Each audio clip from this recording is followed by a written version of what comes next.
Good morning, and thank you for joining me on the path to liberty. It's Monday, December 27th, 2021, and I hope you had a very, very Merry Christmas. Today, I want to focus on some of the core principles behind our work going into the new year, and well, I guess every single day of the year. We're talking about things like a natural rights foundation, a recognition that power, no matter who has it, will always seek to expand beyond its just limits, and resistance as the only true check on that. So on this episode, I've got a bunch of quotes from the Founders and Old Revolutionaries that I hope will tell that story. People like Otis, Adams, Paine, Jefferson, Warren, and a few others. But first of all, before getting to that, my name is Michael Bolden. We broadcast live every Monday, Wednesday, and Friday at 9:30 a.m. Pacific time from here in my home office and studio in downtown Los Angeles for the 10th Amendment Center.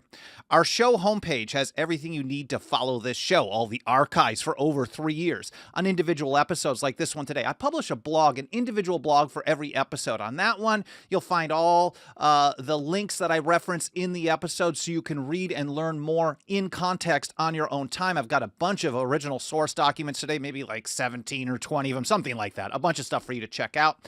You can find all the different platforms we're on. Of course, we live stream on the mainstream ones like YouTube and Facebook and Twitter and Twitch. We also live stream at the decentralized, censorship-resistant Odyssey.com. I encourage you to follow us over there at Odyssey.com. We archive our videos all over the place. Gab TV and Minds and MeWe and BitChute and Brighteon and BitTube and Hyper and man, I can't even think of some of them. We also have the audio-only podcast edition at all the usual suspects like Apple Podcasts, Spotify, iHeartRadio, TuneIn, Podbean, and the rest. And you can also find our membership program where you can put your financial faith behind our work for as little as $2 a month.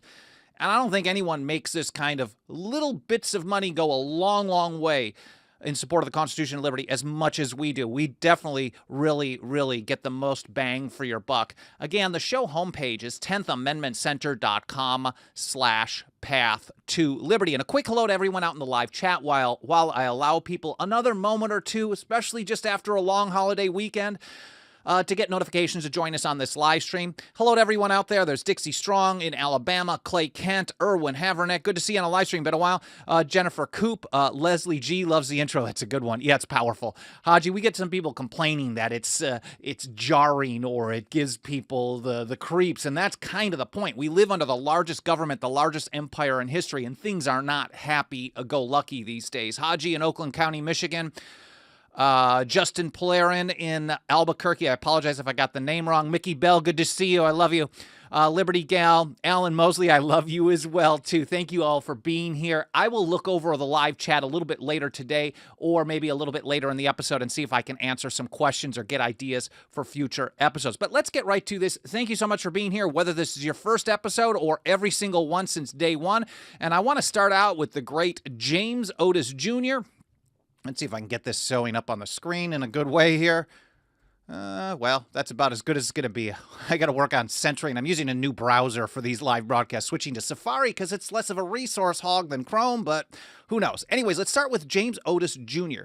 This is in 1764, probably the most comprehensive and systemic treatise that he wrote on government in general and the colonies in particular. The rights of the British colonies asserted and proved, and this is a great statement that I think we need to look back on and hold to for all time. The colonists are by the law of nature. Again, the law of nature. They weren't created in this situation by some government power, but the colonists are by the law of nature free-born, as indeed all men are, white or black. Everyone is born a free human being, and it's up to us to try to keep that freedom, and it's government that is always getting in the way, trying to restrict it as many ways as possible. Samuel Adams, along with James Otis Jr. a few years later, had a very similar approach in the rights of colonists. In November of 1772, Thomas Jefferson and others referred to this as one of the most important documents on American liberty, the rights of the colonists. And here's how Samuel Adams, the father of the American Revolution, put it. He said, among the natural rights of the colonists, again, that term natural rights. And I've done some episodes that go into more detail on natural rights, but that's really important for us to understand, that our rights are not gifts from government. Our rights are our rights because we exist. They are our birthright. They come from God, our creator, from nature. However you want to put it, doesn't matter to me. It's just that you don't have constitutional rights.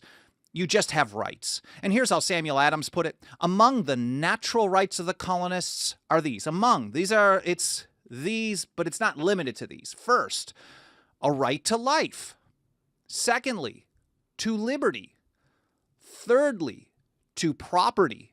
And together, this is so important, with the right to support and defend them in the best manner they can. So it's a natural right to self-defense, because you can't have life, liberty, property without the ability to defend that against aggressors. So that's so essential to our view here as well. Now, again, like I just said, rights are not gift from government. They are not constitutional rights. That makes my skin crawl. I grate every time someone says, the only permit I need for a gun permit I need is my Second Amendment. It's as if you didn't have the right to keep and bear arms without the Second Amendment. But no one who actually was considering voting to ratify that amendment, or any of the other ones, the first, whatever, were thinking that if we don't ratify this, we don't have these rights. No, they just wanted further restrictions on that new federal or general government. And Thomas Paine put it this way. Here in Rights of Man, I believe it was part 2 in 1792, early 1792 that it was published. He said, it is a perversion of terms. It's not just kind of an error or maybe misspeaking, but it is a perversion of terms to say that a charter gives rights. No document gives us our rights. We have our rights, and the documents are there to put on paper some rules that will hopefully tell the people in power not to do it, not to violate them. Then, of course, they try to, and we have to do something about that. But I'll get to that in just a moment. John Dickinson, the penman of the Revolution, put it this way in earlier 1776. He said, our liberties do not come from charters, for these are only the declaration of pre-existing rights. They're not coming from documents. And so this is all tied in together with a recognition that power corrupts. We know that old saying, everyone's heard this, power corrupts and absolute power corrupts absolutely.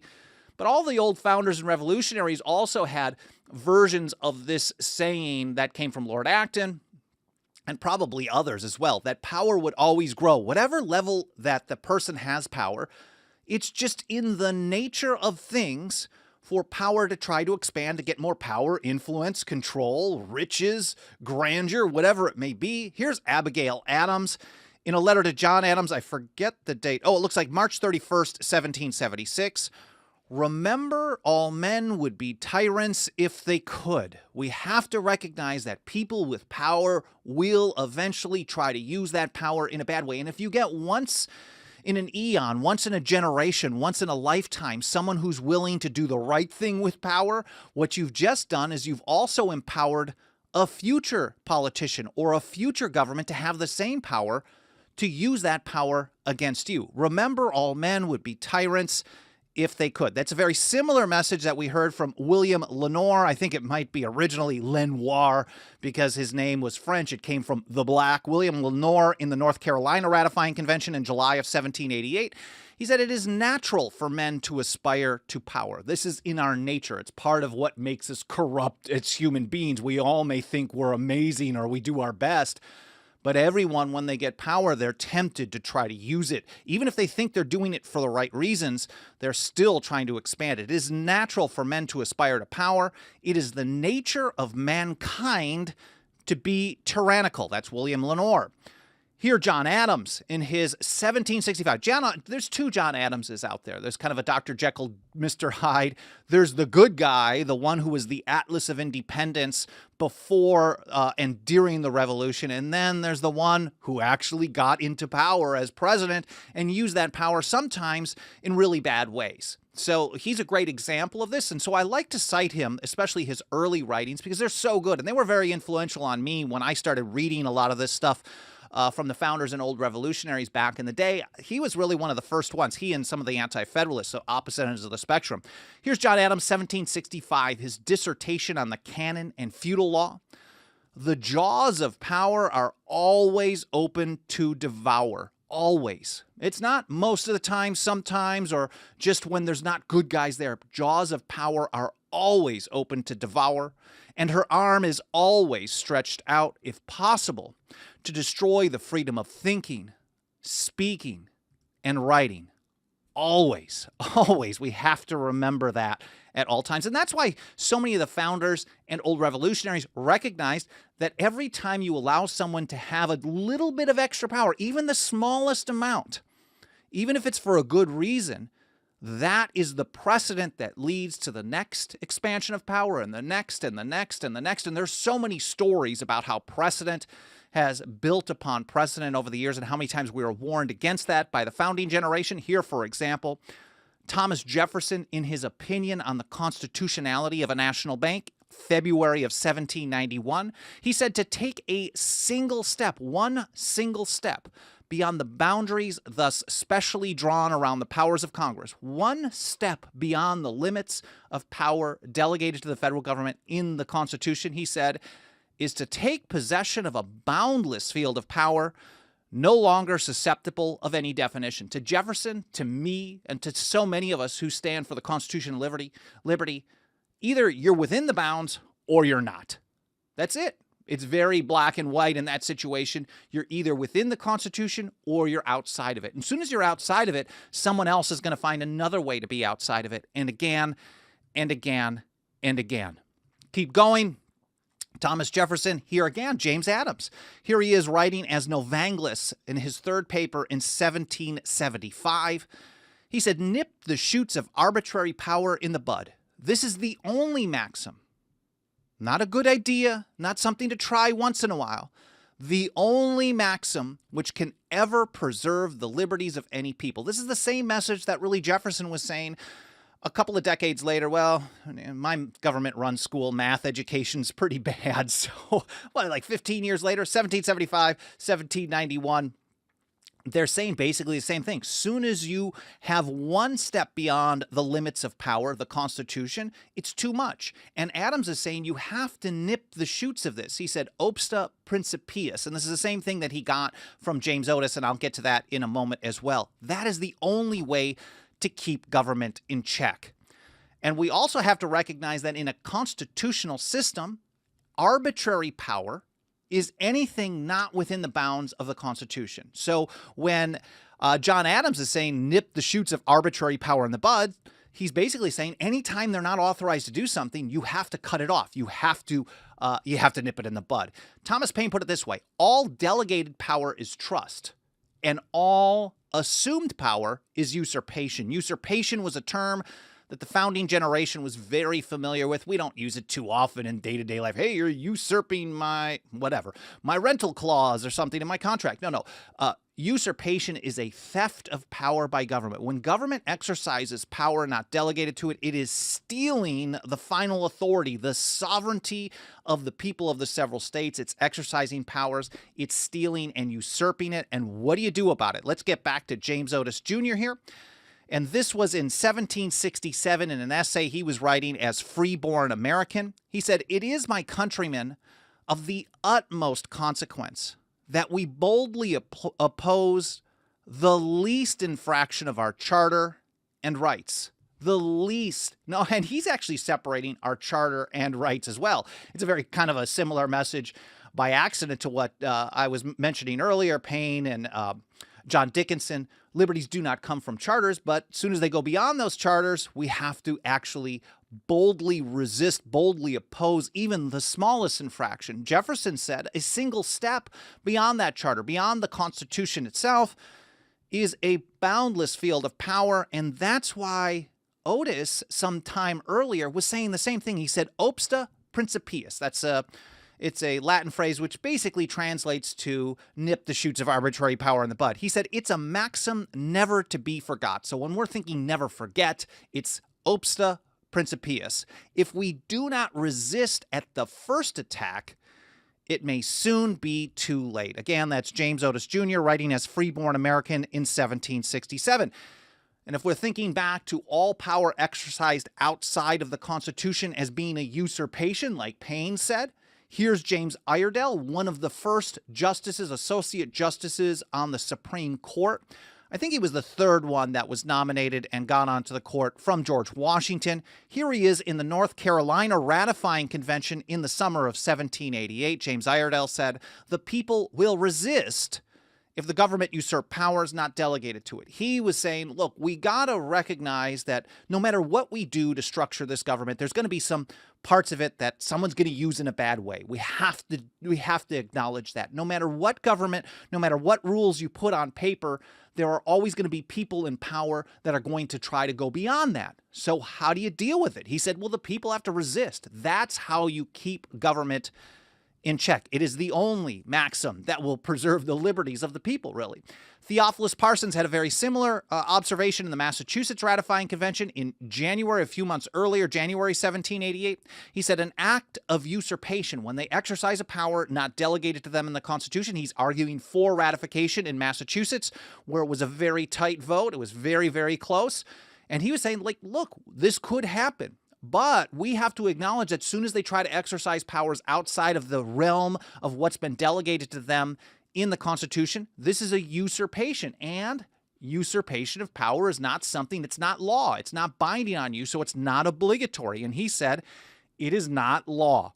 And any man may be justified in his resistance. And then he went on to encourage, talk about how the state legislatures would oppose this, and jury nullification would be a powerful tool to keep them in check. Mercy Otis Warren, the great muse of the American Revolution, in her observations on the Constitution in 1788, of course, she said, resist first. She said, resist the first approaches of tyranny, not later. We so many times, as long as I've been doing this, and I started this organization, or I started as a blog back in mid-2006, really got underway in early 2007, and ever since day one, I've always been told, this whole idea of resisting and nullifying, that sounds pretty extreme. Let's first try voting the bums out and suing in court and then voting more bums out and then having another lawsuit. And then maybe later on, we'll do this resistance thing when it gets too bad. But we do live under the largest government in the history of the world. I don't know how much worse it can get, really. They can maybe start clamping down on people's day-to-day activities. They may stop them from going to work or having a day-to-day life or seeing their family and friends or traveling and things like that. Maybe they'll get crazy like that. It can't really get any, they can keep getting worse. It's just the amount of how much they're going to, the people are going to allow them to attack their own liberty. And it's not something, resisting and nullifying is not something you keep putting off because you're scared. Because that's the way that you establish the precedent. John Dickinson, this is a quick side note, in a broadside against the Stamp Act, he was encouraging the colonists to disobey. And he said, if you comply with the act, you unnecessarily, it's not needed, you voluntarily rivet perpetual chains around your unhappy country. Compliance is violence. So you're not going to comply your way out of the largest government in history. And of course, Mercy Otis Warren was talking about our natural right to self-defense. And then she said, resist the first approaches of tyranny. Resist first, not later. Now, of course, most people, we've all gone to government schools or government-approved schools, most of us. Some of you are lucky enough to have not been propagandized from birth. I was not one of the lucky ones. I'm still unlearning a lot of the garbage that they taught me over the years. But most people are totally ignorant of this kind of stuff. They think that the only way to deal with government is go to the government and ask the government that caused the problem in the first place to fix the government. It's pretty absurd when you think about it. The people who are violating your rights, you have to beg them to stop rather than something else outside of that system. James Madison in Federalist 48 specifically said that a constitution, even a great one, is a mere parchment barrier. It's not enough to keep the different departments of the general government in check, to prevent them from consolidating, centralizing power, and destroying your liberty. Samuel Adams, of course, commented on the idea that people with power love that we're ignorant of this kind of stuff. And this was as Valerius Poplicola in October of 1772. He said, it is in the interest of tyrants to reduce the people to ignorance and vice. And Thomas Jefferson, in a letter to Charles Yancey in 1816, he said, "If a nation expects to be ignorant and free, it expects what never was and never will be." You can't be ignorant of history. The stuff that government teaches us really is a promotion. A lot of it is propaganda. They mix in some truth, but they hide a lot of stuff. They don't want us to be aware. They don't want us to learn. So we do have the tools available to us. We just have to go out and use them. And hopefully this show helps out a little bit and you're sharing it and things like that. Here's John Jay in a letter to Thomas Jefferson. He's writing in 1786, "The knaves and fools of this world are forever in alliance." So, of course, they love to keep us ignorant. They love that people are foolish and we're willing to follow whatever they tell them, and the bad people will take them in the bad direction as often as possible. So we really need to double down. We have to keep our eyes on the prize, double down on our focus, our education, our activism, focus on our goal of liberty. Samuel Adams put it this way in a letter to James Warren, I think it was April 1776. He said, "Our unalterable, unalienable, unalterable resolution should be to be free." So if we're thinking our long-term goal, we're not going to get it in one fell swoop. Of course not. You can't turn around the largest government in history with one silver bullet. It doesn't exist. And so Adams said our resolution, our unalterable resolution, should be to be free. And something similar, but a little more long-winded, from John Hancock. This was in his Boston Massacre oration of March 1774. And he said, "We have all one common cause. Let it therefore be our only contest. Who shall most contribute to the security of the liberties of America?" They want to keep us distracted. They want to keep us fighting. They want to keep us bickering. They want us dealing with this issue and that issue. They want to keep us on our knees economically.